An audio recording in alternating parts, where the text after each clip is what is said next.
Okay. All right, Christian, you can rock and roll in 5. Oh, let me switch the views. Let me go to speaker view. Okay, everyone mute yourself. Everyone but Christian, mute yourself too. Yes, mute yourselves. All right, Christian, it says your network bandwidth is low, which is kind of why it sounds that way, but that's all right. Are you on your phone or on your laptop? I'm on my laptop. All right. Oh, okay. We're going to rock and roll in 5, 4, 3, 2, 1. Okay, so despite their name, orcas or killer whales are actually the largest members of the dolphin family. And like dolphins, they stay in their family groups called pods for almost their entire lives, and in some areas get those up to number or more. They are the most widespread marine mammal in the world and can known to be found in every ocean and most seas. And their range extends from all the way up to the Arctic, up north to all the way down all to the South Pole in the Antarctic. And based upon where they're at and what type of orca they are depends on their diet and what they do. And they're one of the few mammals that, despite not being close, that almost resemble us, because since they're so widespread, as humans are widespread across various continents, different orcas can have different languages, different diets, different even the way they look is quite, despite them being the same. It's almost as if it's almost like with humans and different races. And they're mainly known for based on their dialects and diets based upon what kind of orca they are. There are three kinds of orcas.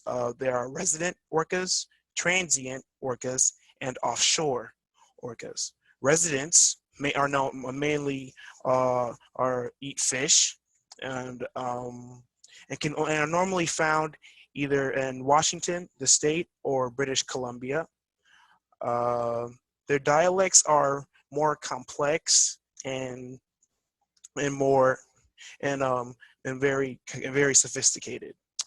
Transient orcas are mainly known for mainly eating marine mammals such as whales, seals.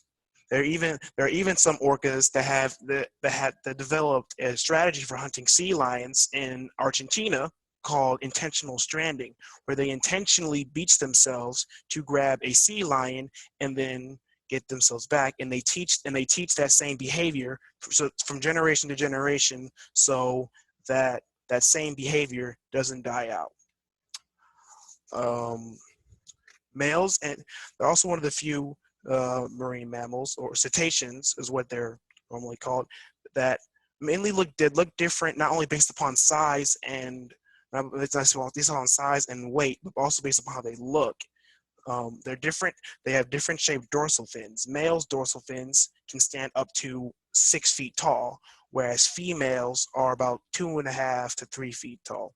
And most interesting thing is that their pods are matriarchal. So the female orcas mainly can run the pod, and their lifespans are very much similar to human beings. The oldest orca on record was in their 80s, so they're definitely a lot like humans. Males are typically 20 to 26 feet long, and females are typically 16 to 23 feet long.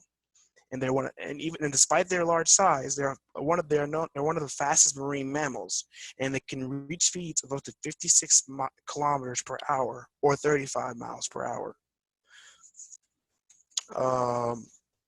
They're also apex predators, meaning that no other animal can considerably eat them for food. During the 70s and 80s, when orcas were being studied, it was considered that the great white shark was the apex predator of the ocean, and no other animal can beat can out predator that animal. Then they discovered the orca, which on average is much bigger than a great white. So there have even been orcas that have been videos of orcas hunting tiger sharks, bull sharks, and great white sharks. And speaking of orcas and sharks, the third orca that I forgot to mention were offshore orcas. Offshore orcas they're known to eat schooling. They mainly only eat schooling fish, but some have seen offshore orcas also eat sharks as well. Transient. Interesting is that transient orcas and resident orcas live in the same area, but they don't interact with each other. So these animals are these are some of the most interesting animals I've ever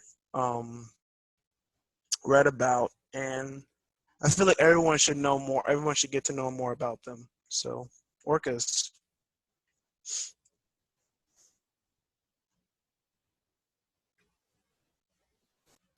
All right.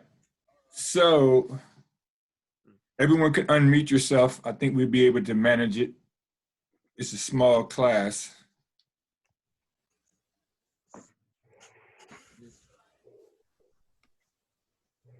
I have you all in gallery view. I'm going to switch back to speaker view.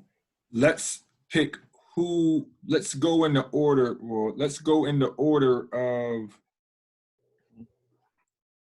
who's on. Well, since the person who went first isn't on right now. Who would like to go first in terms of the Q&A? I go. All right, Josh raised his hand, but Ray spoke up. So let's go with the speaker. All right, so Ray, you're going to be in the center. So Christian, unfortunately, you probably won't be able to. I guess you could probably participate once. Ray, the way you would start, Ray, is once again you will introduce yourself, remind us of what your topic was, and then we'll each give you a question. So, Christian, your question may not necessarily be based upon what you heard him speak about, but maybe just hearing the title and maybe hearing our questions, it may spur you on to think of a good question. All right, so let me put Ray in the middle. Yeah, there you go, Ray. So I would say let's do the questions. I'm just gonna go based upon how you lined up on my screen. So it'll be Josh, Will, Brandon, Ray. Then I'll go, and Christian, you can go last. So Josh, Will, Brandon, Ray. Well, Ray, you're not gonna ask yourself a question. So Josh, Will, Brandon, myself, and Christian. All right. On and popping. All right. So last Wednesday, I spoke on laissez-faire economics and how would the original form of laissez-faire economics in the American setting work in modern era. And I spoke about how it really would not work if it is not modernized in the American setting today. Excuse me, Mr. Ray. Would you say that the breakdown of the social structure due to the effects of postmodernism be a leading reason as to why you don't believe that laissez-faire economics no longer work in a postmodernist age? Yes, I would say so. I think the way that Western culture is today in our modern era, it does not work the way laissez-faire economics is expected to work. Laissez-faire economics is expected where the rich and middle class and other people come together and help each other out. And it's saying that the government doesn't need to interact with economics very heavily, just very sparsely.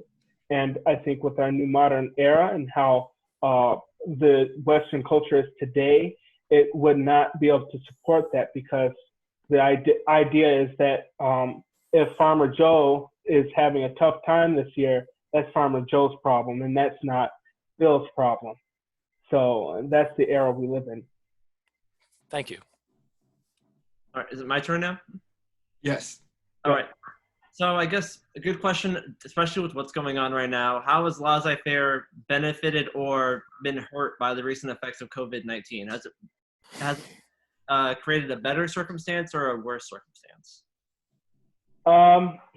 It's kind of 50-50, I'd say. You have seen businesses step up and say, hey, I want to be part of the forefront in helping doctors and people who've lost their jobs adapt to this new reality. But then there have been very, self-centered businesses who are focused on the numbers. There's a business even here in my town that is a factory business, and they are letting go of hundreds of, and many businesses are doing this, they're letting go of their workers, but they're letting go of their workers and they're still focused on making money and not trying to help the economy or the country heal from this huge crisis. And I think that's where we have a lot of businesses are. I think even with GM, they were not very willing to help the country out in this time of need. They're focused still on making a profit, even though the whole world is under a pandemic. I think eventually they realize that they can't go around it. They have to face this and help out, or they're going to push off being able to make profits. So I think they're realizing that it benefits them, but that's the problem, is they're not seeing how it can help the overall economy. Thank you. All right, so how would you alter this form of economics to adapt for the modern era? So what I would do is I would support a form of economics that supports the middle class. So I think that we couldn't truly have a true form of laissez-faire economics where you just completely allow the people to do what they want. But you have a balance where you do put out regulations and things of that sort out there. And so in order to have a process that would actually work, you would have to support the middle class, because the middle class is where money is spent in big businesses that support billionaires and millionaires. So you have to support the middle class. That means you might have to put out a few more regulations on bigger businesses. You might have to have tax incentives for bigger businesses so that you're not giving them huge tax breaks that are not necessary and are harmful to the economy. And as well, you have to make sure that middle class is a shrinking class, but is a growing class, and that more and more people are able to even create their own businesses. America is one of the toughest countries right now to create a business and keep it sustained. And I think if we supported more small businesses, it would be a country where we could support this laissez-faire economics, because we will have an economy where even were we to go in a recession or we have a natural disaster, the people of the community who have these businesses here and locally owned would be willing to support these people in the town, because these are their neighbors, this is their family members, and they can relate to these people on a different basis. Thank you very much. Brother Ray, in your opinion, I have a question. Oh, it's your turn. My bad. oh, if you want to go, that's good.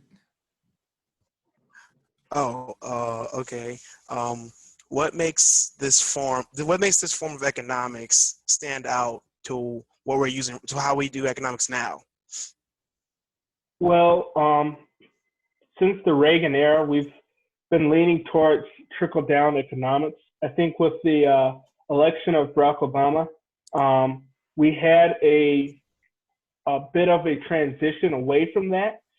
We still held much of that process where it was still trickle-down economics, where we use our taxes, we use loans and grants and things like that, pretty much corporate welfare, to give to big businesses such as Walmart or GM.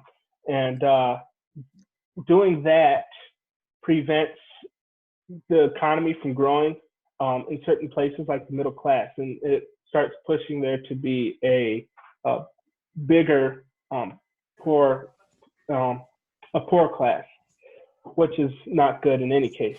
But in this case, I think the reason why it's more appealing is because it can work a lot better if it's set up properly, and it can be a lot longer sustained than other forms of economics. All right. Thank you. So what I found is, now I'll start with an analogy. You know, you have a certain class that on paper, it looks like it's a very important course that people should take. But then I'll hear from students, well, really it depends upon the professor who's teaching that course, because you could take any course and kind of shape it based upon what direction you want it to go. With that being said, do you think the issue is whether we have laissez-faire approach or not? Or do you think the bigger issue is the leadership that may be in command at the time and how they utilize those particular structures? For example, the leader can pick and choose when to intervene and when not to intervene. And it may seem that there's a favoritism, that there's a intervention when it benefits certain people groups and things of that nature. So what do you think is a bigger issue, the structure or how the structures are being used or misused? I think it's a little bit of both. It is, you can see it is leadership, like when we had the 2008 crash and that recession, it really was a huge thing where the leadership had to respond to it in a certain way. We already came to the understanding that we can't wait for businesses and other places and people to come in and save the day. It just wasn't going to happen. We no longer live in that type of country. But the understanding of what kind of packages needed to be put together was different from different people running in the 2008 election. And even under the Bush administration, the response was different. And it was hard to come up with a uniting package. But in some cases, if you set it up the right way, create the right structure, and get this people supporting it, you can create a structure where leadership won't intervene with it if they don't have to as much. And I think that can be possible if it's set up the right way. I think right now with the way our economy is set up, it's set up where you have to have the intervention of the government. But I think it is possible to create an economy where you don't necessarily always have to have the intervention of the government. All right, and one thing I forgot to add, everyone, once all questions are asked, just give us a 3 to 4 line closing, and then you can wrap up. So just give us your closing. Okay. So just like now that you've heard our question, say if you were closing the press conference. Okay. Well, I guess in all, when it comes to laissez-faire economics, like I said, it's the old form of laissez-faire economics, how it was used in earlier times in U.S. history. It worked for the Roaring '20s, but after the Great Depression hit and we have this new modern era and culture, it does not work very well. And I think we have to modernize if we want to use it in today's society.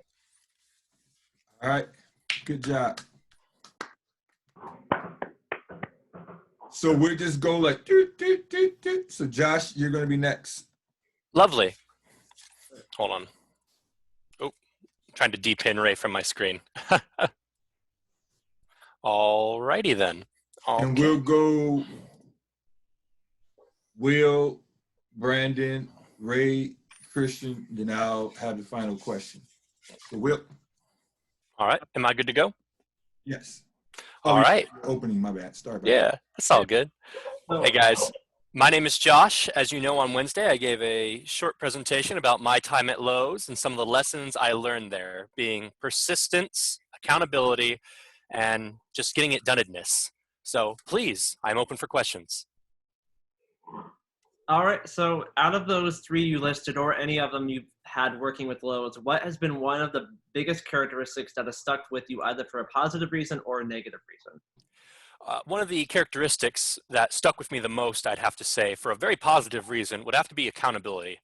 I've learned much in the way of keeping accountable to myself and doing things my own way, moving forward without having to have someone tell me what to do. So if I had to pick one thing, I would say that would be the thing that I've learned the most and that has stuck with me the longest in a positive light. Thank you. Yes. Did working at Lowe's aid or possibly guide you in the occupation that you are seeking for your future? I think that directly, no, because stalking doesn't have much to do with law. However, I think the lessons that I learned there, being in the ways of, as I said, persistence, accountability, and just getting things done, were very useful for me for character development. And I can use that character development to apply to anywhere in my life in many aspects. So in that way, I would say, yes, Lowe's did benefit me on my way to what I eventually want to do with my life. Excellent. Thank you very much.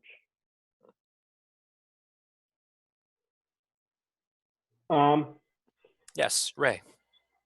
Would you say Lowe's helped you grow professionally and become a better professional? Absolutely. Now, as I said before, most of the jobs I had growing up were working for my family, going out to a barn, pulling things out, watching kids, organizing furniture, the like.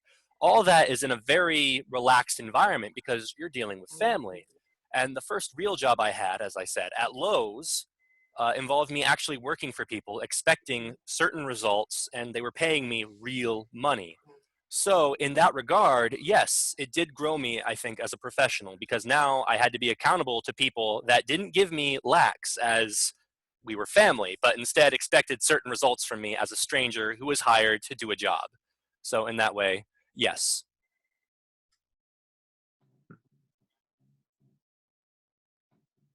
Okay.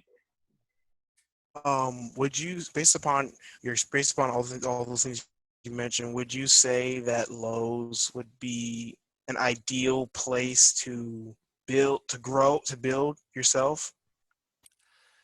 I think that any place can be ideal to build yourself if you have the will to build yourself. However, with that said, Lowe's specifically was excellent for me because I had never done serious professional physical labor before, and it was very physically arduous as I was a nighttime, part-time stalker, right? And so, with that in mind, it really, for lack of a better term, pounded it into me that I need to grow myself, my persistence, my accountability, and my ability just do things without being too afraid. And in that way, I'd say that yes, Lowe's would be a good place to grow yourself as a person, as a professional, as a human, really. But it wouldn't just be Lowe's where I say that could happen. All Thank right. you. And finally, as someone who now has worked at a place like Lowe's, but then also being someone who has probably shopped at those types of stores, whether it be Lowe's and Menards and Home Depot, what were some of the insights that you gained as an employer that you now possibly carry over whenever you are a consumer or a shopper? Thank you. That's an excellent question. One thing I learned working in retail was just how hard a lot of people work and how hard a lot of people don't work. And I think that we oftentimes dehumanize workers in retail or the like because we don't understand their struggles and their daily job. We see them as kind of like machines that just, hello, sir, how may I help you? Yes, sir, I'll bring you over here. Yes, sir, I understand this. When really they're just people doing their jobs. And I think it's important to remember that they are people and that they are doing a job and that sometimes people don't know everything and you need to be patient and understanding as you would with any person. And I think it's important to remember that they are people, that they do have feelings, and you should respect those feelings. All right. And your closing statement, sir. All right. Thank you all for asking me these questions about my time at Lowe's. I greatly enjoyed sharing some of my story with you and answering your wonderful questions. Thank you very much. All right. All right, according to my countdown at the screen, we have 5 minutes remaining. So this would be a good time to log off. It is 2:31. Let us reconvene in 5 minutes, 2:36. Then we will get to Will, Brandon, and then we'll do the Q&A for Christian, and then we'll be out of here. So log back on for 5 minutes. Peace. Peace, peace. Peace. Peace.